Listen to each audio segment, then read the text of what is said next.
کہ نبی کریم صلی اللہ علیہ وسلم نے ایک بات ارشاد فرمائی جو میں اکثر یہ حدیث نقل کرتا ہوں اور کوشش کرتا ہوں لوگوں تک تنویہ ہو جائے،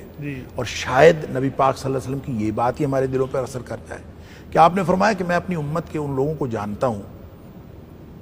مسلم شریف کی حدیث ہے، میں ان لوگوں کو جانتا ہوں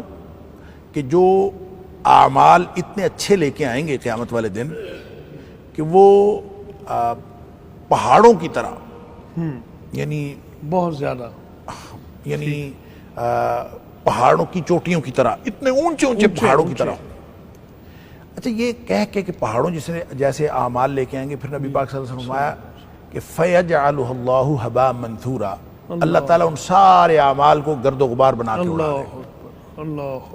اب یہ گرد و غبار بن کے اڑ گئے، صحابہ تو ڈر گئے، اللہ کے رسول صلی اللہ علیہ وسلم ان کی نشانی بتائیں تاکہ ہم ان میں سے نہ ہوں۔ آپ نے فرمایا تمہارے جیسے ہوں گے، تمہارے جیسے اعمال کریں گے، تمہارے جیسے معمولات ان کے ہوں گے، فرق صرف یہ ہے کہ اذا خلو بمحارم اللہ، جب وہ تنہائیوں میں ہوں گے، اللہ اکبر،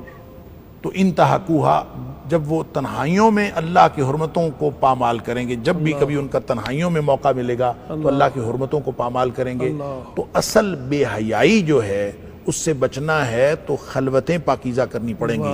تنہائیاں پاکیزہ کرنی پڑیں گی۔ تنہائی پاکیزہ ہوتی ہے تو معاشرہ پاکیزہ ہوتا ہے، جب تنہائی پاکیزہ نہیں ہوتی۔ تو میں تو اس حدیث کے بارے میں اکثر سوچتا ہوں کہ یہ حدیث جب نبی پاک صلی اللہ علیہ وسلم کے دور میں آپ نے جب صحابہ کو سنائی ہوگی کہ ایک آدمی تنہا اللہ کی حرمتوں کو پامال کرے گا، تو تنہائی میں ایک آدمی اندر کنڈی لگا کے بیٹھا ہوا ہو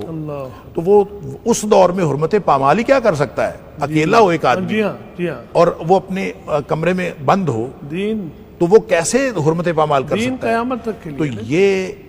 حدیث ہے ہی آج کے دور کے بارے میں، آج ہمارے ہاتھ میں پوری دنیا ہے، اور آج جو حرمتیں پامال کرنا چاہے وہ بیٹھا حرمتیں پامال کر رہا ہے۔ تو اللہ تعالی ہمیں ہر طرح کی بے حیائی سے بچائے۔ تو بات معاشرے کی بے حیائی کو اگر آپ نے ٹھیک کرنا ہے اور اس کو حیا کی طرف لے کے جانا ہے تو تنہائیاں بھی پاک ہوں گی تو تب جا کے محفل پاک ہوگی۔